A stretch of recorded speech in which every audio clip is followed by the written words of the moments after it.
I keep talking. You can start walking. I don't care. Anyway, anyway, anyway, anyway, anyway, anyway.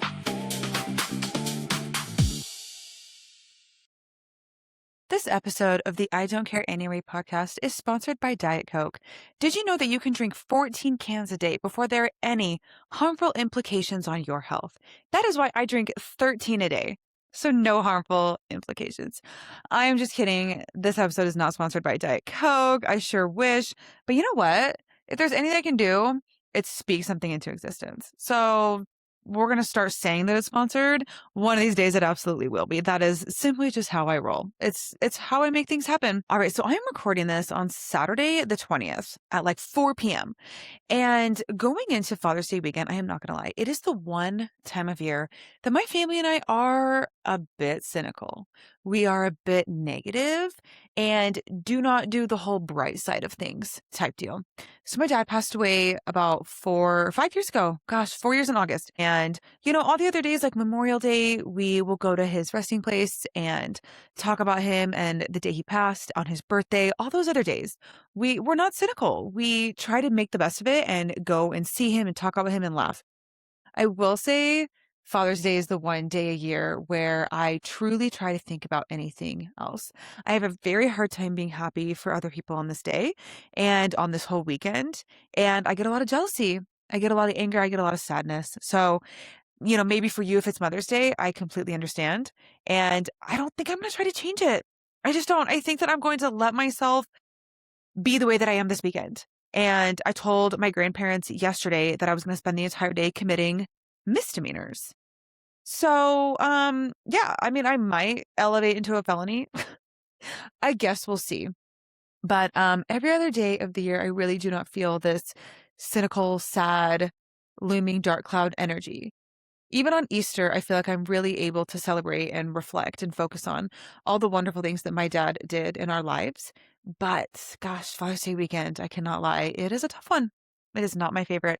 So if you see me on Ada County Busted, just like mind your own business. Maybe send me a message and be like, hey, really got to you. Okay. And if you post your dad, I do that thing where I'm scrolling and I'm like playing Smash or Pass. So I'm really sorry. But if you post your dad, I'm going to be playing that. And if I scroll past it and I see it, absolutely. I actually really try to stay off social media for the majority of the day because it's just a bit too difficult. But if I do get on Instagram, Facebook, whatever, I'm going to be not having good intentions about anybody's posts. So like happy for you guys, but at the same time, like absolutely not. Okay. Enough about that. This is a tough weekend, but by the time this episode comes out, it will be over and I will have survived a fifth Father's Day without a father on this earth. So that is how I look at it. It's just kind of at this point, it's just like it's just a day for me to skip over, to be honest. It's just a day for me to get through. And, I think we all have those. I'm not really going to necessarily feel bad about that. It's just, it is what it is. I think when I'm married and I have kids, I'll be able to celebrate my husband because he'll be the father of my kids. So I think that will be really fun. And I'll be able to refocus it. But until that happens, like it's just not a good day for me. All right.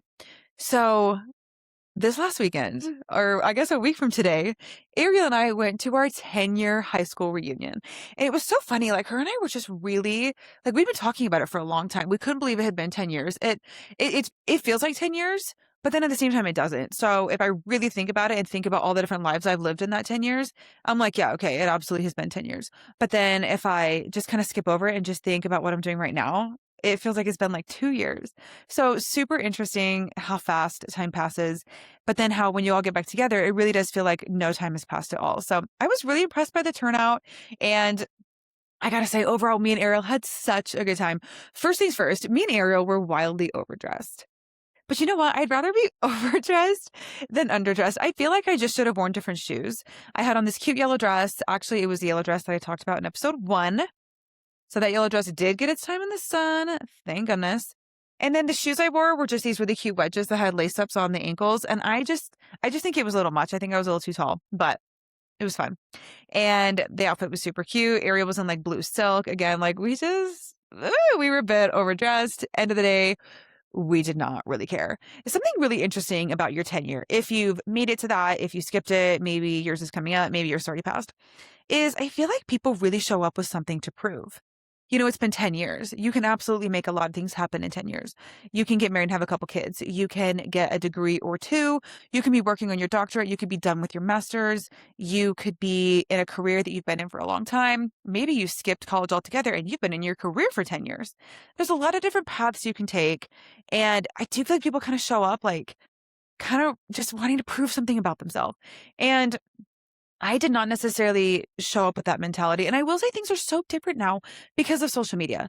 Like my mom was asking me all these questions like, what do you think happened to this person? I'm like, what do you mean? I don't have to wonder. I know because I have them on Instagram still, or they're private and I can look them up. Or I'm sorry, they're public and I can look them up. Same for me. Like my Instagram is public. Like if anybody wanted to know what's going on with me, like I post a lot. Just look me up. It's not gonna be that hard to find me. So it's much different when you grow up in an age of social media because my parents did not. And so every reunion, it was like the biggest mystery in the world. And these days it's not that way anymore. I will say it was interesting because we did have to wear name tags. Well, we didn't have to. There was an option. I wore mine for like 2 minutes and then took it off because I got annoyed with it because it wasn't very sticky and it was like uncurling on my dress. It made me mad. So I took off my name tag and there was a couple people who I was like, thank goodness they're wearing name tags because I had no idea who they were. No idea who they were. And then I saw their name tag and whoa, I was like, oh, okay, that's who that is. There was one guy specifically that I just thought, oh my gosh, I have no idea. I would have had no idea who that is had he not been in a name tag. So I did appreciate that our class president did think about the name tag thing. And something that I thought was so funny is any of the spouses that were there wrote blank's spouse, or like they wrote their name. So like Blake and then blank's husband. It was perfect. I was like, oh, thank you so much. Cause like I would have never known who you were. And you writing, oh, I'm this person's husband was perfect. So I thought that was so funny and love that they did that. So I had a couple interesting conversations at this reunion and I guess just like a couple more observations. At the tenure, I gotta say, people were either exactly the same or they had done a 180. They were either literally they looked the same, they acted the same, nothing about them had changed.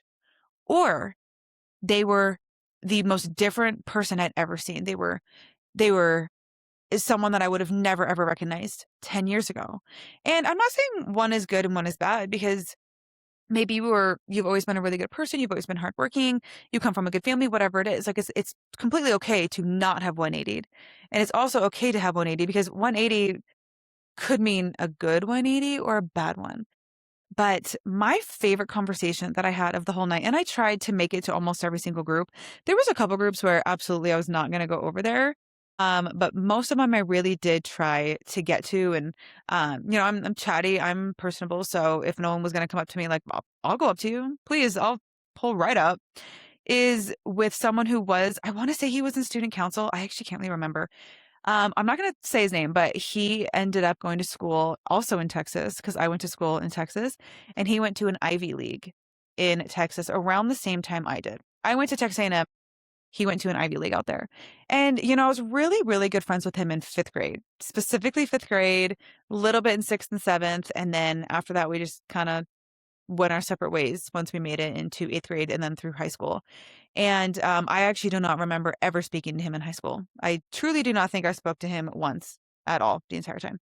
And I had a conversation with him that was just so not even redeeming because he had nothing to redeem about himself. I always thought he was a good guy, but it was just the sweetest conversation I'd ever had.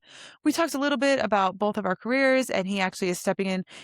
So it was on a Saturday. On Monday, he was starting a new promotion in his job. So I was very excited for him about that. And I remember his sisters asked him all about that. And then we talked a little bit about my job as well at the same time. And he was very sympathetic to some of the things that had happened in my life. He was very sympathetic to me being divorced and to my dad passing away and to some other tragedies at work that I've experienced. It was just, I don't know how to explain it. It was just the sweetest conversation I had all night. And I really enjoyed it and I'm still thinking about it. And I wish him the absolute best. And I always knew he'd be successful just based on the family he came from and the grades he got. I could always tell that he would be successful. And I'm just happy to see that that's exactly what happened. He's one of the ones who I was like, okay, thank goodness you have a name tag on. He just looked so much different. But then when I really looked at him, I was like, okay, no, you actually look the same. But it was sweet. So if you're 10 years coming up and you feel too good to go, I'm going to encourage you to take a step back and go to it because it was so interesting. It was so much fun. Me and Ariel truly had such a good time. We went together, we left together, we got dinner with these really fun guys that we went to high school with after. We really did have such a positive experience. The only thing about it that I was like, okay, this is really strange. There's this girl. I mean, I've known this girl since 5th grade. She moved into my classes literally when we were in 5th grade. And by the end of the night, she had many drinks. I don't know how many. I wasn't keeping track. And I'm talking to our class president, who I was very good friends with in high school. So him and I are chatting, and she comes up to us and she goes, "Oh my gosh, Maycee, do you know?" I'm going to change his name. "Do you know Blake? We went to high school together." And I was like, "Oh my gosh, bitch. Are you being for real right now? We all went to high school together. This is our 10-year reunion." She was so drunk. I literally was like, "Okay, where's your husband? Tell him to take you home. Get out of my face. Tell your husband to take you home." We went to How do you know, Blake? We went to high school together. Oh my gosh. I literally was like, "Bitch, oh my gosh, we all went to high school together." That was the point where I was like, "Okay, get away from me." And then I was trying to take a picture with these friends, and she like got in the picture. I was like, I didn't want you in this picture. Like, did I invite you in this picture? No. But she's on the end. So that is wonderful because I will be cutting her out of it. It was very, very, very strange. And this same girl I know years ago was like fishing for as much details about my divorce as she could get, which is so weird because like she never knew him.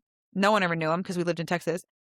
So like why? And two, just stick around, girl. I'm going to be doing a whole episode on it soon. Not like that soon, moderately soon, but like, girl, it was weird. So anyway, 10-year was great. Overall, we had a great experience. Okay, time for my favorite segment, Notes app. This note has not been updated in about a year. It's been about 11 months since I've touched this note. It's so funny, and it actually goes right along with today's topic, which is dating for dummies.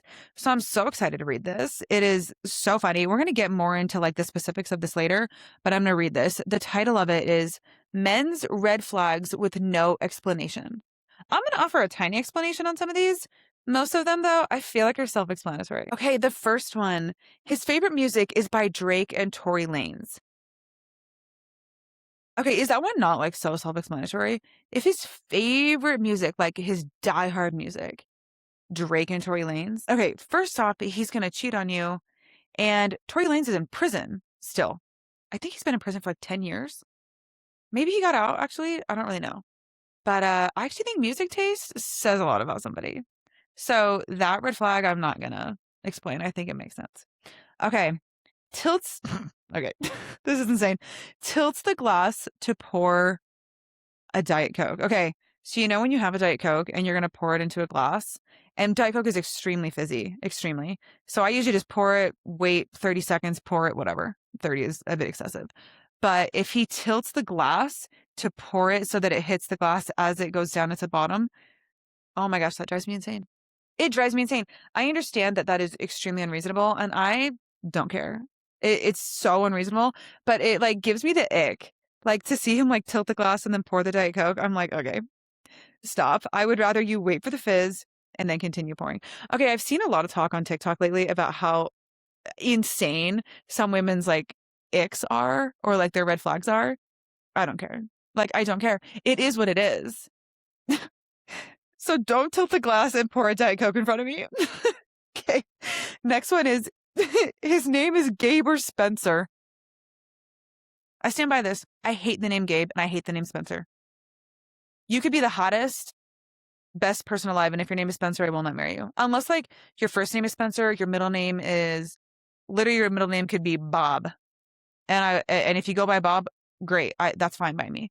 But like, first name Spencer, you go by Spencer? Absolutely not. And then Gabe, I just don't know what it is. I just hate that name. I hate the way it sounds. It's like when people hate the way certain words sound. Okay, well, for me, it's the same. I hate it. Okay, next red flag. Says things like, oh, she wears too much makeup. It just bothers me and it makes me feel like you hate women.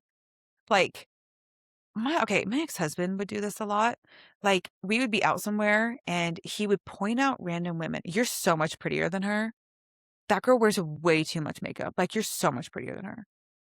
And I just remember thinking, like, okay, you don't need to put another woman down just to compliment me. You can just compliment me. Like, I don't really think that you need to put another woman down. She can't hear you, right? She's walked by. It's just it's a weird thing to say. And then the makeup thing specifically, she wears too much makeup. It just bothers me. Like, I just hate when a man, like, okay, I don't want that. I just don't like that specific comment. You cannot like someone's style. That's fine. Would I date a guy who's super goth? Probably not. It's just not like my thing. It's not what I'm attracted to. It's not my style. But if his complaint is she wears too much makeup. I don't know. It makes me feel like they just kind of hate women in general.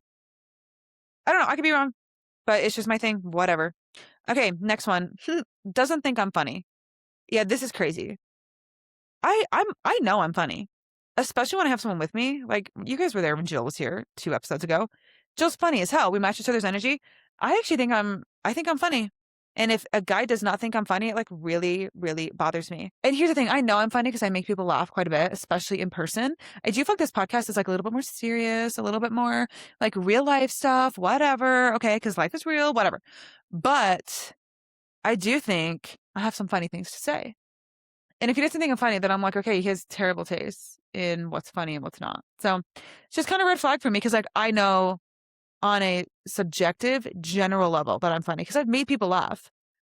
So if he doesn't think I'm funny, he's not laughing on purpose because he doesn't want to laugh at what I say. He doesn't want to boost my ego. It's like, it's not going to boost my ego. Like, I'm already aware of it. It's fine. So that really bothers me. Okay.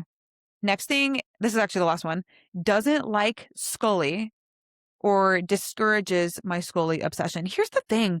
Like, I love Scully so much, so much. Scully has been in my life through everything. I adopted Mr. Scully here. He's at my hip. I don't know if you can see him, but he's at my hip. I adopted him in 2019. 2021 is when my life truly started to 180 and the shit started to hit the fan. Things with my marriage were already bad. Then my dad passes away. And then other things, just other crazy things in life happen. I move a couple times, whatever. Scully has been there through it all. Everything. I take him everywhere with me. He goes to the grocery store. He goes to church with me, actually. He goes everywhere with me. If I go to a friend's house, he goes. He's a perfect little angel. He goes with me everywhere. And I don't really want a guy who's going to be like telling me I have to stop that. Because here's the thing. I'm not going to change Scully's life for anybody. Scully sleeps in my bed with me on my left side. We have a king bed. And I probably get like maybe 2.5 feet of it. And then I don't even utilize the other side because I do sleep on a side. And then Scully's right next to me. And if some guy was like, okay, well, Scully can't sleep in the bed. I'd be like, okay, then bye. I will not change Scully's life for anyone. So I need someone who's going to fully encourage my behavior with my dog. Oh, is Scully coming? You should bring him. That's what I want to hear. That is the energy that I expect. And if that's not what's happening, then I don't like it. It's a red flag to me. And trying to tell me I should change anything about the way that I treat him, the way I deal with him, absolutely not. Will not be happening. Not for me. But I don't care. Anyway, all right, let's get into dating for dummies. So these are just a lot of random thoughts that I have had. Okay, so I'm not gonna lie, like, I have not dated a ton in my adult life. I was married from the ages of 19 to 26. Like, my divorce was finalized right before I turned 26. And I did not start dating till long after my divorce was finalized. I needed a little bit of time. So and now I'm 28. So it's really only been a couple years and I have gone, 6 months without even like looking in the direction of a man. And then I'll have a boyfriend for a couple months, then it doesn't work out. And then I'll go another 6 months without talking to a man. So I can't say that I have the world's deepest experience in dating, but I think I have enough to fully grasp what works and what doesn't work, and then to just offer some observations. I don't want to say the whole, just take this with a grain of salt. No, I think that's stupid. I think that my observations are correct. And I think that what I'm saying has a lot of truth to it. So I'm excited to get into this. I've not been dating a ton. Like recently I've been on like a couple first dates. And every time I get home from them, I'm like, okay, this is getting in the way of my girly stuff. I think I should stop dating. I'm being serious. Like it's getting in the way of my girly stuff. I like doing my girly stuff. I don't need a date to get in the way with it, to get in the way of it. It's kind of tough. Okay, so my most recent dating rule, and this is one that I think that if you have been dating a lot and you're burnt out, you're tired of it, you are getting to the point where you're like, okay, I just think I'm going to stop dating overall. Please adopt this rule because it's not that I'm necessarily burnt out of dating because I haven't been dating enough to be burnt out of it. Like if I was like, oh, I'm burnt out of dating, you would be like, seriously, Maycee, you've been on 2 dates. Like in 6 months, you've been on 2 dates and you're burnt out of dating. It would be ridiculous of me to say that I'm burnt out. So I have adopted a new rule that I actually think works extremely well. And then it kind of goes into these other ones. Okay, here's my new rule. Only go out with people that you are referred to. I'm serious. This will help you avoid burnout because if you feel like you're just dating nonstop and you're wasting all your time, okay, great. Stop going on a date with anyone that walks. Stop going on dates with anyone that talks to you. You do not owe anybody your time. You do not owe anyone to just like give them a chance, go to coffee, go to dinner. I will, at this point, I only go out with people that I am referred to. And I'm being serious. Like Ariel referred me to someone the other day. We went on a first date, didn't really like him, but hey, I trust Ariel and she referred me to him. And so to me, it was like a safe option. I recently went out with someone that my mom knew and she referred me to him. Lifestyles certainly match up. But I felt safe going on that date and it wasn't necessarily a waste of my time. It's just like our lifestyles weren't the same. And, like I have to have a referral from them. So you can do this in a couple different ways. It has to be someone that you trust. So someone you trust refers you to someone else. Now, if you are very used to meeting people in the wild, or like, let's say you get approached a lot or you like to do the approaching, I would say the best thing is like getting someone in their circle to refer them. So if a random guy in the wild asked me out and we called or he texted a couple times, I would literally be like, okay, so what would your best friend's wife say about you? You can't ask their mom or their sister for a referral. That's not going to work. But what about their best friend's wife? What about their brother's wife?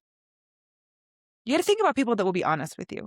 And I actually do not care at all if this sounds completely insane because I don't think it's insane. And I'm not saying that I'm like some super high pedestal person that, I will only go on dates if I'm referred. No, like I truly think that everybody should adopt this. I'm not saying that I'm special and that I deserve special treatment by any means. This is simply just the rule that I've adopted that I am encouraging you to adopt.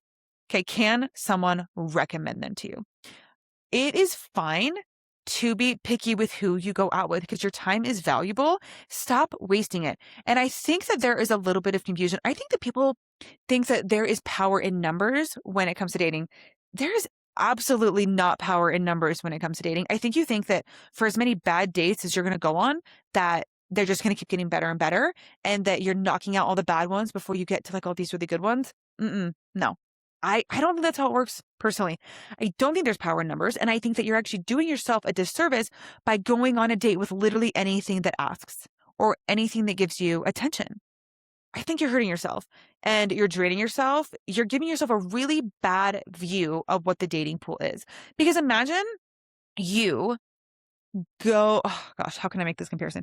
Imagine you go to like the worst rated section on Netflix and you watch all of their movies and you're like, wow, these movies really suck. Like 10 movies in a row and they all just are like terribly written, terrible movies. That's because you're watching quite literally any movie. Maybe you read the ratings first. Maybe you ask your friends if they liked the movie first. Ew, do not date your friends' exes.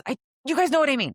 But like, stop thinking that just because you go on 100 bad dates, that means that they're just going to keep getting better and better. I do not think that that is true in the slightest. This leads me to my next point. Get off the dating apps. You guys, I talked about dating apps in episode 3, how to get over him. I am extremely anti-dating app. I think they suck. I think that it has ruined modern dating. I think that it's completely pointless. Now, I know there's going to be a couple of people, I met my husband on Hinge. Okay, congrats. You're the exception to the rule. You're completely the exception. I don't think that it's often. It's not often enough for me to think that it's going to work. And I have heard more dating app horror stories than I've heard good stories. And let's say you match with 10 people. Maybe you meet up with one of them, and the likelihood of it being a really, really good date is extremely low. Okay, so think about how high the odds are of you meeting someone really great on a dating app. The odds are extremely low. So, like, why waste your time? Also, I hate messaging back and forth. Oh my gosh, I hate it so much. Like, no, I would rather just know someone, or I know someone, and then we go out and chat about it. Like, I cannot stand just like having a message back for like 5 days straight before someone says anything to figure out if you are compatible. Oh, it just drives me insane. So there's not power in numbers. Get off the dating apps. We're going to touch on this in a second. We're going to come right back to this, but not before I run through a couple things that I think will help set you up for a little bit more success. These are just things that I've learned that will help set you for success. Okay. Stop having emotional sex on the first date. I really do mean that. Stop trauma dumping. Stop saying everything that has ever happened to you in your entire life on a first date. Have I been guilty of this? Yeah, I've absolutely been guilty of this. But I really don't think that a first date is the time for you to run through every trauma you've ever experienced, every bad thing that's ever happened to you, and everything that's ever shaped you. I think first dates are for figuring out, what they like to do when they're not working, if they enjoy their work. What does the day-to-day look like for them? What do they do on the weekends? Do they have a pet? Maybe a little bit about their family. How many siblings do you have?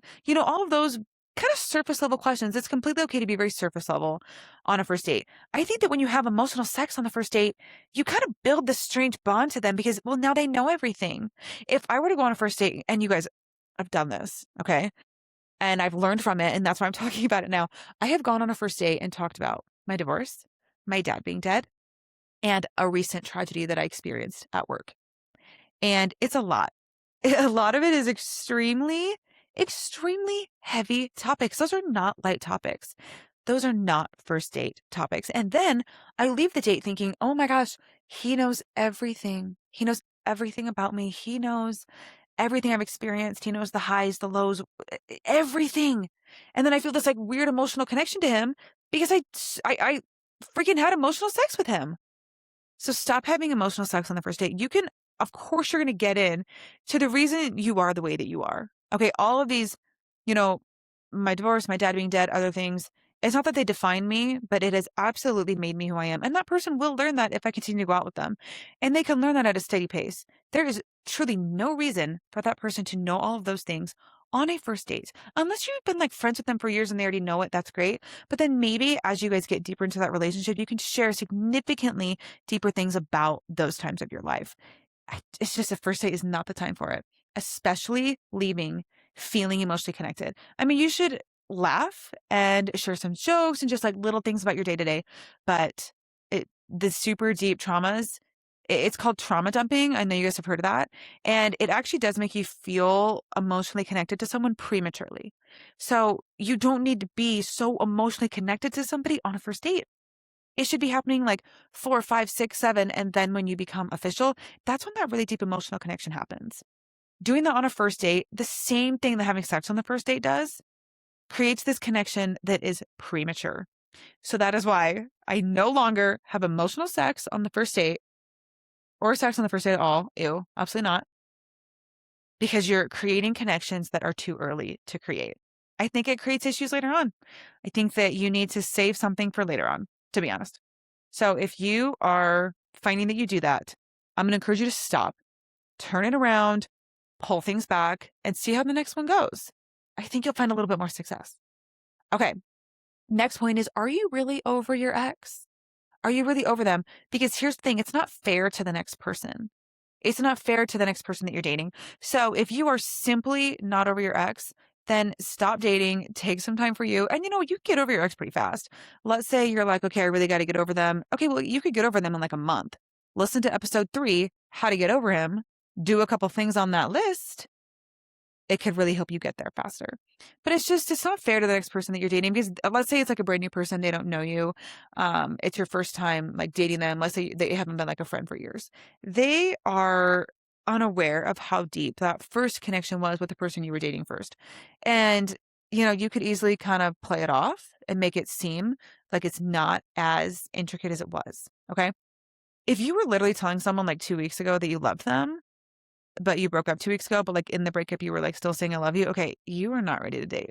Like, you are not ready to date. And I'm not trying to generalize, but I do feel like men do this. They jump into relationships so fast and they take little to no time in between. And someone I know, he's close to me. I'm related to him. He had just gone through a breakup, and I said, "Hey," and then after the breakup, it's been like maybe a week. His exact words were, "I'm a mess. My life's a mess. I'm a mess." He said, "I'm a mess." And I said, okay, well, maybe it's time that you take some time to yourself and, figure a couple things out, fix these things in your life that make you feel like you're a mess. And then when those things feel a little bit more sorted, maybe that's a good time for you to start dating again. And he literally said, nope, I don't do that. No, I don't do that. I'm just going to jump right into the next one. He said, I'm just going to jump right into the next one, on to the next one.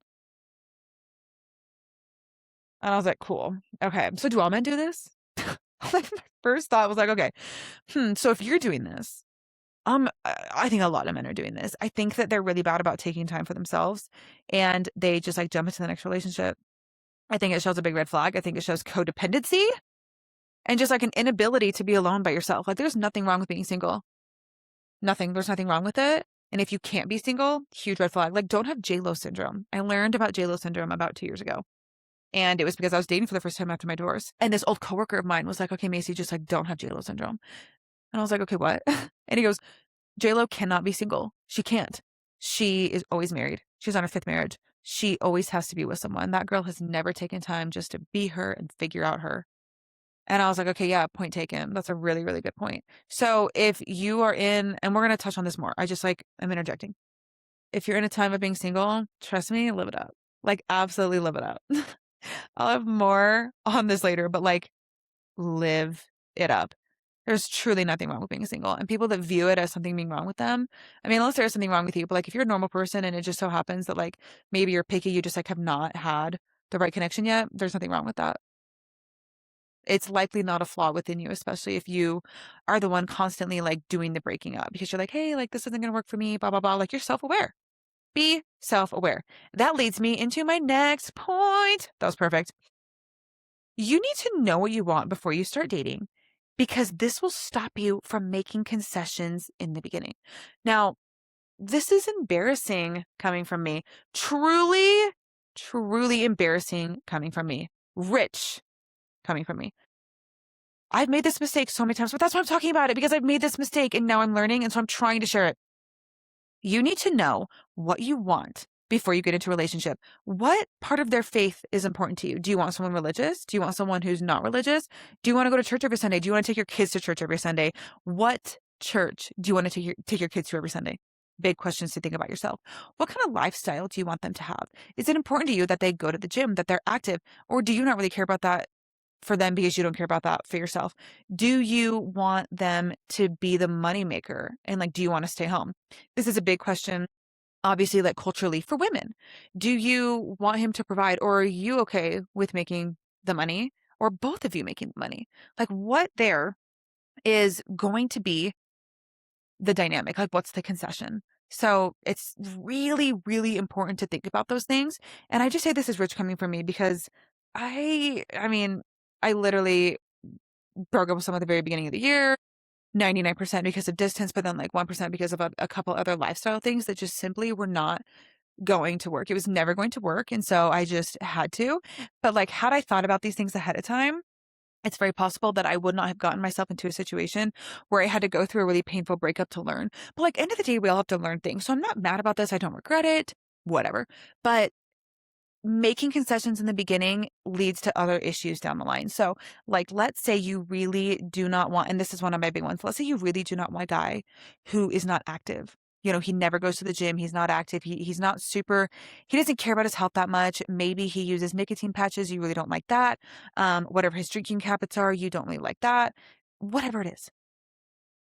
If you go on the first date and you notice these things about them that you don't like, you're just going to make excuses later on. You are, because then you're going to really get to know them. Maybe he's a really good guy. She's a really great girl, whatever. And you get to know them better. And then it's easier to to kind of make excuses for them and be like, oh, well, like she has all these other redeeming qualities, but I really don't like this, and this. And they're bigger things. It's because you didn't decide ahead of time that it wasn't going to work for you. And you didn't decide ahead of time, like, hey, you can literally decide after first date, like, hey, I just don't think we're compatible. I wish you the best. Due to those lifestyle things, because then it's going to be 3 months in and you're going to be trying to change them. And that is not fair to them at all. It's not fair to you and it's not fair to them. So when you are making, so when you first start dating someone, you really have to decide the most important things to you and be able to move from there. Because if you do not like them for exactly who they are right now, you are not at liberty to change them. Okay, plus the likelihood of them changing is so incredibly low. Like it's crazy, crazy low. So if you are in a relationship and you're dating him, and I know that the Zen thing is a big deal right now. Some women don't care, some women care a lot, whatever. Let's say you're dating this guy and he Zens a lot. And you're thinking, well, I really don't want my husband to Zen. It's not good for their fertility. And it's just not an addiction that I want around me. Okay, great. Personally, I guess you can bring it up once and say, hey, I really don't like this. And if he doesn't care, he brushes it off. Hey, he's not going to change that. And it's not fair of you to ask him to change it. I just don't think it is. You should not be dating him knowing that he's Zens. And if it's something that you really don't like, you should not be dating him. So stop going into things thinking that you can change them. For women, let's say that a guy is dating a girl and she's super into social media, loves social media. This would be a good example for me because I love social media. And if he's thinking, well, I really don't want a girl that likes social media, I'd rather be with someone who's a little bit more private. It doesn't share as much about her life. And if he were to come to me and be like, hey, you need to like cut it back on the social media, I don't really be, and I'd be like, okay, no, you're not going to come in here and change me. You should love me for exactly who I am right now.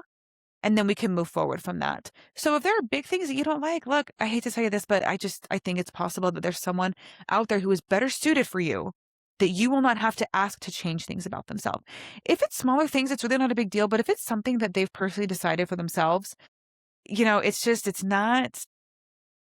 not going to work. And honestly, it could lead to some resentment later on. For example, the guy that I was dating at the beginning of the year, I really don't want to have alcohol in my home. I don't ever want alcohol around my children growing up. I grew up in an alcohol-free home and I loved it. And I don't want alcohol in my home ever. And he basically said that he would agree to that and that was fine. But I didn't feel right about asking him to change that aspect of his life for me. And I think that it would have led to resentment later on. Or it would have led to scorekeeping. And he would have been like, well, because I did this for you, you need to do this for me, which is fair on a certain spectrum. Like, I think it's perfectly okay to be humble and make concessions for the other person within reason. But if you're going to take one of my drop dead no's and then use it against me and be like, okay, well, I did this for you. Now you need to do this for me. Not super great. Not a good dynamic within a relationship, just in my personal opinion. Okay, next one. I hear this one so much. Well, he's really inconsistent and we just go out like every now and then and he calls and texts me every now and then, but he said he's not ready for a relationship, so we're just going to like hang out and hook up a little bit, blah, blah, blah. Okay, if he says that he's not ready for a relationship, but he's actively dating, he's not ready for a relationship with you. It's you. It's absolutely you. And you should walk away and just like forget about him, block him if you have to, unfollow him. Him saying, like him actively dating and then telling you, I'm not ready for a relationship, simply just means he's not into you. It's so simple because why else would they be out there dating if they're not ready for a relationship? I've done this too where like I'm dating and I feel ready to be in a relationship and then I start dating someone and I'm like, oh my gosh, I'm not ready for a relationship and I kind of start to freak out. It's because I don't want a relationship with them. And sometimes it can be hard to identify it as that. Like you just think, okay, maybe I'm just not ready to date. No, you're dating the wrong person. You're just not with the right person. So if he is being so inconsistent and keeps saying like, I'm not ready for a relationship, gorgeous, walk away. Because if he asked you out in the first place, he was ready to date. So he's ready. He just doesn't want to date you. And that can be a really hard pill to swallow. It can be a hard thing to fully think of. Absolutely, it can be a hard thing because it kind of feels offensive too. It's like, well, why? Like, what about me is honestly, it's not your business. Honestly, it's not your business. If he does not want to date you, maybe he'll tell you, maybe he won't. Doesn't matter. It's not your business. Move on. if he's going to be really consistent and, if you're ready for that commitment, and he initially maybe said that he was ready for it, and then all of a sudden, he freaks out and he's like, I'm not ready for a relationship, blah, blah, blah. Great. Wash your hands of it, walk away, you're done. You don't need that. You don't need the inconsistency. And if he has other things to work out, that's great. Let him do it. And I guess if he comes back later on and he's like, hey, sorry, I actually really am ready now, maybe you give him a second chance. But personally, end of the day, I think that most of the time they just don't want to date you, or they don't want to let you go, and they like certain aspects about you. But it could be that thing where they're just making concessions, and they're just not ready to not be alone. If this is a guy, I can guarantee it's because he just doesn't want to be alone. Bothers me so much. Okay, now I have a couple practical things that I just these are my opinion, but I think that these will make complete sense. Okay. If you ask somebody, okay, and again, there's the practical section. We're kind of past the emotional stuff. We'll get back to it. If you meet someone in person, you have about, in my opinion, you have about 24 hours to ask them out. And if he doesn't, I'm done replying. So for example, Ariel at her restaurant had this guy come up to me and come talk to me and ask me for my number. And I thought he was cute. So I was like, okay, cool. So I give him my number. He texts me later that day and then proceeds to text me for 3 days. And I was like, okay, first off, I hate texting. I do not and will not text all day long. Okay, I'm busy. I have 2 jobs. I have a son to take care of, and also all this podcast to write. I do not have time to just text all day, every day. I hate texting all day, every day. I will text you at the end of the day and give you a daily recap. You can call me at 5 if I'm not busy when I'm done with work. That's fine. But I will not just text all day, every day. I think that's crazy. It's boring. Absolutely not. Also, if he's at work busy, but he's texting you all day long, I'm like, what are you doing? Are you not busy that you can just text me all day long? That's crazy. That's crazy. I hate texting all day long. Okay, back to my original point. If you meet in person, I think that within 24 hours, you need to set something up. So this guy has been texting me for 3 days. Finally, I got to the point where he wasn't giving me anything to respond to. The text he was sending me was nothing that had a question in it, and it was nothing that I had to reply to. So I stopped replying. I'm not going to reply to a text with nothing to reply to it in it. I'm not going to do that. So then he texts me again. Hi, when is a good night to go to dinner? And I was like, there it is. That makes sense. I'm not just going to be a little pen pal for a couple days. Absolutely not. And now this really mostly applies to meeting in person. Or if, let's say Ariel referred him to me. I never met him. She gave him my number. If you have that referral, truly within 24 hours, you need to set something up. And then you can text a little bit in between. And then once you meet in person on that first date, then that kind of sets everything else out. But just a little pen pal, absolutely not. That drives me so insane. I remember telling Ariel, I was like, hey, this guy has a day to ask me out, or I'm not texting him back ever again.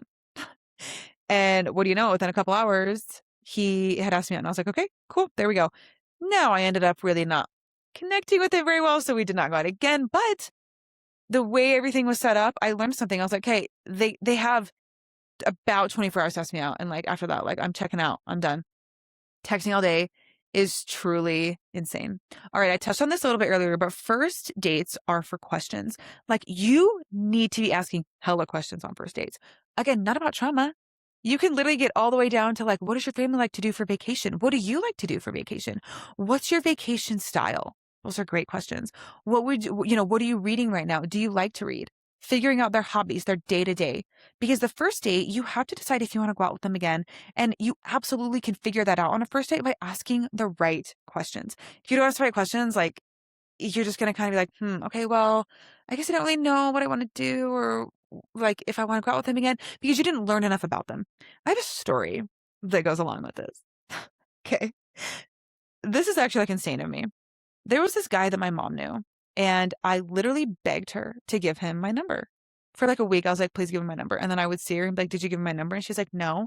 And I was like, why not? So finally, she gives him my number after I harass the hell out of her. She gives him my number on a Friday. He calls me on a Saturday, which I liked, called me. We set up a date for the next day, that Sunday night. which is a little fast, but like I had it open, so whatever. We go out that Sunday night. Honestly, the vibes were like not great from the very beginning. And he picks me up, and like the drive to the restaurant was like really quiet. And in my head, I'm like, oh my gosh, like, please say something to me. Anyway, we get to the restaurant, and it wasn't the worst date I've ever been on, but he asked me little to no questions. When I tell you, I know how many siblings this man has, I know where his parents live, I know that his parents are still married, that they are alive, I know that his mom is struggling with dementia and kind of like leaning in that direction. I know how many nieces and nephews have. I know where he did his schooling. I know how long he's been in his career. I know his first job starting at the age of like 18, where he went to high school, where he did JUCO, where he did all of that. Now, does he know any of that about me? The answer is no. He knows none of that about me. Now, why is that? Because he didn't ask. He did not ask. Did not ask me a single question. Not only was it so rude, but the whole night I was thinking, okay, like, do you want to get to know me at all? Also, I feel like on a first date, if you ask a question, the question is for both parties. So like if I say, okay, so how many siblings do you have? And he says, oh, I have a brother and a sister. My sister's older, my brother's younger. And I'm like, okay, cool. He should immediately say, how many siblings do you have? And I would say, oh, I have 2 brothers and 2 sisters. I have an older sister. The rest are younger. Every question that is asked should be answered by both parties. So if he were to say, so where did you go to school? I would say, oh, I got my bachelor's at Texas A&M. And then I would say, what about you? He did not do that. Like not once. It was crazy. Then at the end of the night, oh my gosh, I'm like actually crawling out of my skin. Again, this was not my worst date ever, but I'm like crawling out of my skin reliving this. At the end of the night, he walks me to my front door, and I'm like kind of panicking at this point because I'm super worried he's going to kiss me. I'm so concerned he's going to kiss me, and I really did not want him to. Oh my gosh. So I'm like, okay, like I gotta go. And he like hugs me for 20 minutes. You guys, if you guys could have seen like his back, my face, and we're like hugging, if you guys could have seen my face, like you're standing this way and you can see my face, I was like this.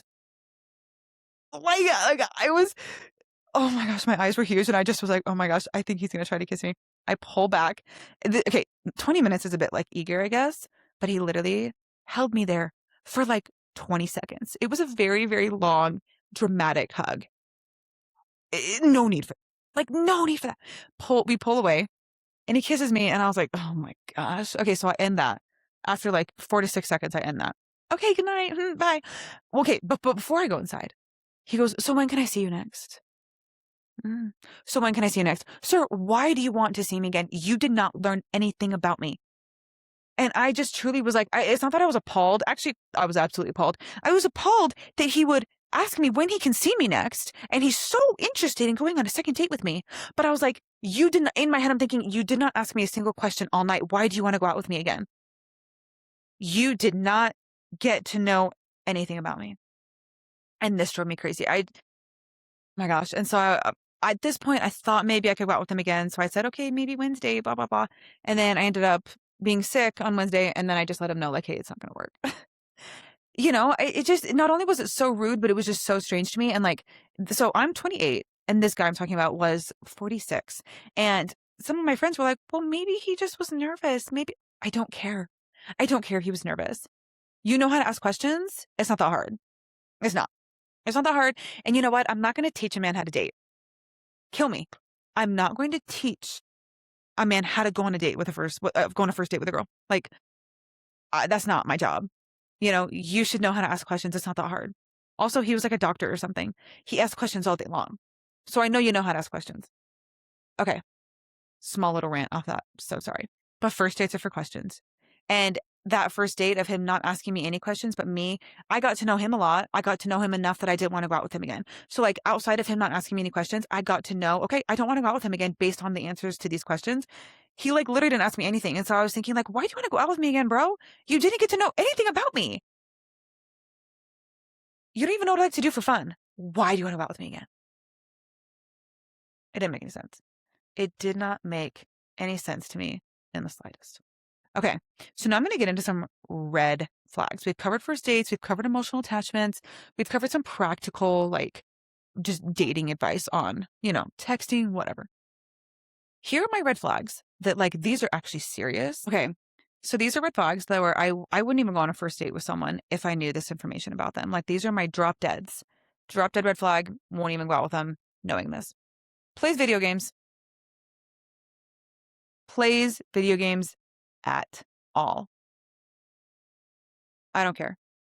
I don't care. I don't care what the reasoning is for these video games.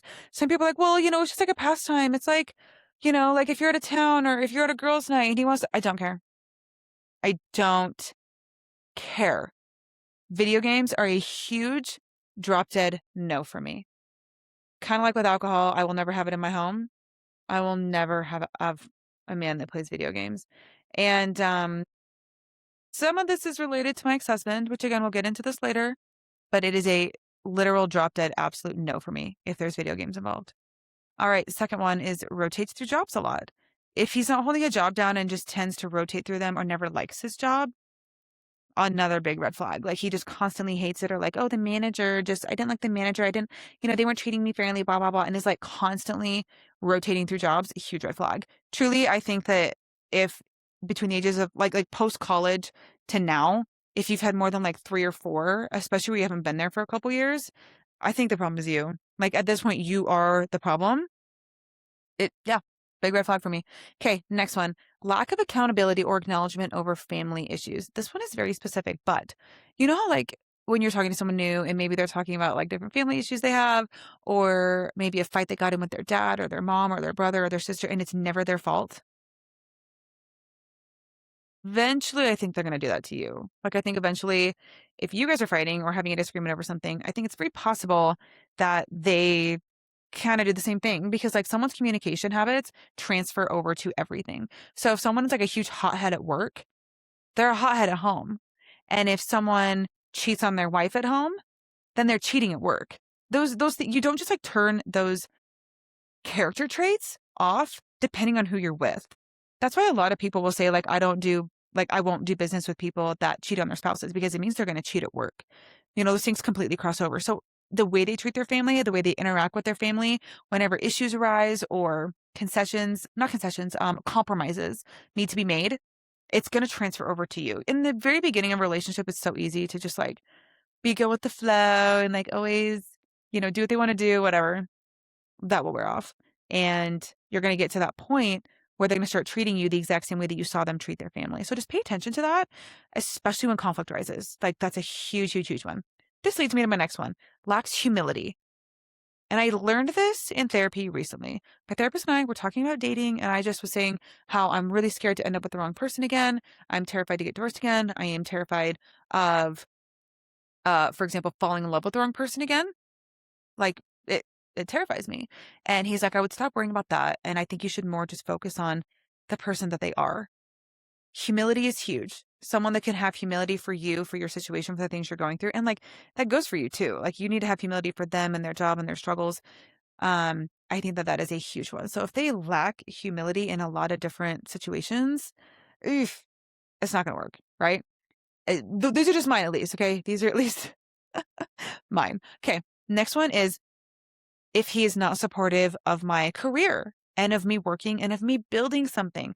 I've noticed this a lot with men that have working moms. If they have working moms, they generally are very supportive of my job and my career and the things that I have going on and are always encouraging me to do more and wanting me to do more and so happy for me when I'm accomplishing different things. And the guys that didn't have working moms, I've had them be really demeaning about my job. This is one of the craziest things someone has ever said to me, ever. I had a guy call my job. Oh my gosh, I still can't believe he said this to me. I had a guy call my job, my full-time job, a little shindig. A little shindig. I had never been so offended in my life, and I don't believe I saw him after that. I can't really remember, but this was over a year ago. Calling my full-time job a little shindig. That's truly insane. That is insane. I can't even get over how insane that is. Like, even, I travel a lot. Even if I didn't travel a lot and I had like a job that had a little bit less like excitement around it, whatever, calling anyone's full-time income and something that they're passionate about a little shindig, the most demeaning thing ever. And his dad made all the money and his mother did not work. And so I was like, yeah, I got to be with guys that have working moms. Okay, my other one is does not lead or make plans on dates 1 through 5. Like, I like to know the pickup time, like what time I'm being picked up, or I guess if I'm driving myself, like I need to know that time, like the day before. Especially for girls, like we have to get ready. You can't be like, okay, I'll be there in 30. Like, what? You never told me what time you're picking me up. I won't be ready for an hour, right? So I like that stuff to be communicated ahead of time, and I like the plans to be made, unless it's like, hey, I have tickets to this concert. Like, do you want to go with me? But then from there, I do think that he should be leading and kind of picking it up from there, still picking you up. And if there's dinner plans ahead of time, he can make those. Okay, so that date I just talked about where he hugged me for like 1,000 hours and I wanted to freaking die, and then he kissed me and I was like crawling out of my own skin. Okay, that same guy after dinner, we're walking back to his car, and in my head, I'm thinking, like, please take me home. Like, please, I want to go home. Take me home. We're walking back to his car, and we're in downtown Boise. Oh my gosh. And he goes, so what do you want to do next? So what do you want to do next? Go home. I literally want to go home. We ended up getting dessert, which is okay. I love dessert. I love dessert more than I love anything. Like, I don't care about steak. I don't care about any food like I care about dessert. I have a big sweet tooth. And I literally did not want dessert. I was like, I want to go home. Like, I'll skip dessert. I do not care for that. Please take me home. And being asked, like showing up and like, what do you want to do next? Oh my gosh, I hate that question, especially on a first date. If it's been like 5 dates, totally chill to be a little bit more free spirited, figure things out. But first date, and he says, what do you want to do next? Nope. That is a drop dead red flag. Absolutely not. Will not go out with you again type thing. I do think men should lead. I do believe that. I don't, it's not old fashioned to me. I think the men should lead. I think it's okay to show interest first. Like if you tell his friend, like, hey, who's your friend? He's super cute. Or like you tell someone else he knows, like, hey, like this guy is so cute. What's his deal? Right. And then they say, hey, this girl thinks you're super cute. Here's her number. Then from there, they need to take the lead, make the plans, do all that stuff. So it's totally fine to kind of like make your presence known. And this is for women. I think it's fine to make your presence known. But then after that, Eh, no, I think that he needs to be leading from there once he knows that you are interested. And then if he is interested back. So I encourage you to ask yourself what your drop dead no's are. Even your small other concessions that will eventually lead to a breakup. Basically, like make a list of the things that you would break up with someone for. And if you see those on date 1, just don't waste their time. Don't waste your own time. Don't waste theirs. Make a list of those. And they can be really, really hard drop deads. Like for me, the video gaming. Okay. And then my other ones are like alcohol, stuff like that. So make a list of the big ones and then the smaller ones that you might be able to kind of get over. No one's perfect. So it's perfectly okay to say, okay, well, this person is not perfect, but they check all these other boxes and I'm okay with that. You're allowed to say, this is not maybe exactly what I wanted, but it's okay with you. Everyone's going to have those things that are okay with them, but things about their partner that are not perfect, but you're still okay with it. That's fine. Totally fine to say that. It's just the really, really big ones that you know would lead to huge breakups, to huge lifestyle changes. Those are the ones that I'm going to encourage you, like, don't waste their time. Like, don't get so far past that it kind of gets you back to the point of no return. And I just want to finish this episode by saying that I think being single is a huge blessing. Now, I know it's so easy for me to say because I was married from 19 to 25, almost 26. I have not been single my entire adult life. I was married. Like, I was married for a long time. And so maybe if you are 28 and you're my age and you have been single the whole time, I'm sure you're maybe a little bit sick of it. And for me, it's like this whole new world for me. And I'm having such a great time. I love my life. I do whatever I want to do. I love my house. I love my little doggy. I love my jobs. I love all these things that I'm building, that I'm doing. I love this podcast. And I could have 3 people listen to this every week and I would be happy. So build a life, one that you can brag about. Absolutely do things that you can brag about. Travel, do internships, do fun little side quests. I love hearing side quests. Like pick up the most random skill that you can think of. Get really involved in a certain community, whatever it is. I don't care. Hell, you could join a cult and I'd be like, good for you. You could join like a naked commune and I'd be like, that's great. if you're happy, like, that's great. And keep in mind that I know it's really easy to think that being single is so hard or that you're kind of over it, whatever. I promise you that being married will not fix your problems. And like being married will not, it's not that being married itself will make you happy. And I'm sure other people have said this, but I want to echo it. Being married will not fix your problems. It will only exemplify them. So if you have some big, deep rooted issues, if you have spending issues, if you have some deep insecurities, those things are going to come out when you get married or when you get into a serious relationship. They're not just going to be fixed or hidden because you get into a serious relationship. So please do not go into a relationship thinking, okay, like this will fix me. This will make things better. Like that's just not how it works. You need to be whole before you start dating. And that's something I've been really, really working on because I've learned from that. And, I finally am at a point where I am so happy with my life. I'm going to do a little bit more on this like the next week's episode, probably. But get to the point where you're so happy with where your life is and that you feel comfortable. So then when you start dating, you don't have these huge, huge things to work through. I'm not saying you need to be perfect to date. Okay. I'm not perfect. And I have had 0 successful relationships since getting divorced and whatever. Like, I'm learning all of the material that I got for this episode has all been bound from the dating experiences that I've had after getting divorced. So just stop thinking that marriage will fix all your problems because it actually won't. It will like truly make them worse. And I really encourage you to get into a position where you feel so strong and so confident in who you are that cannot be shaken, that you will not make concessions anymore, that you won't make excuses anymore, and that you'll know when to not even go on a second date. Maybe you'll know when to not even go on a first date. Maybe it's their communication style ahead of time. And you're like, okay, yeah, this is enough for me to not even go on a first date with you. And that is fine. It will keep you from being drained. It will keep you from wasting your time. I promise. I promise, promise, promise. You don't need all these bad date stories. I get that maybe your married friends find it super entertaining. It doesn't matter. It's not good for you. It's not good for them, him, whatever, whoever you're dating. It's not good for either of you to have all these terrible stories to be able to share. I get that it's funny, right? Like my sisters, they're both married. And if I tell them all these funny dating stories, like they think it's hilarious, whatever, and good for them. But end of the day, it's not good for me. And I don't need to just be going out there gathering all these terrible stories that end of the day are really funny. It's not good for you emotionally or mentally. So stop trying to rack up those stories. You don't need them. I promise. Well, thank you guys for tuning in today for I Don't Care Anyway. Today was a care so much day because I do. I care so much. I understand, sometimes I understand this is called I Don't Care Anyway. But you guys know some days we don't care at all. Some days we care so much. And I hope that this Dating for Dummies gives you any insight. Maybe it's things that you haven't thought of before, but any of my advice, take it. I'm going to tell you right now, my advice is true. I'm not going to say the whole stupid grain of salt thing. Nope. My advice is all real. Anyway, I hope you guys have a wonderful week where we care way too much or not at all. Bye.